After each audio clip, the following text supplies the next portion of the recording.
એટલા માટે મહાપુરુષોએ કહ્યું કે માતા મરજો, આપણી માં દેહાંત થઈ જાય તો ભલે થાય, માતા મરજો પિતા મરજો, અને ત્યાં સુધી કીધું છે બેનો કે મરજો ભરથાર. એટલે અમારા પતિ કદાચ સ્વર્ગ સીધા આવી જાય તો વાંધો નહીં, સમય આવે તો બધાને જવું પડે છે. માતા મરજો પિતા મરજો, મરજો ભરથાર, પણ નિંદા કરનાર કદી ન મરજો. હે ભગવાન, મારી જે નિંદા કરે ને કોઈ દી ન મારજો. કારણ તો કે કારણ એક જ છે કે તમને માતાએ મનુષ્ય બનાવ્યા, પિતા તમને મહાન બનાવે, યાદ કરીને સતત તમારા ભેગા ઉભા રહીને. માતા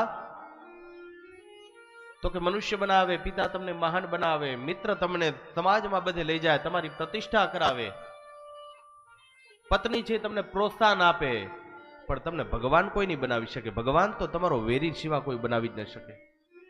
કારણ કે તમારો વેરી છે ને એ ભગવાનને મૂકીને તમને બચશે.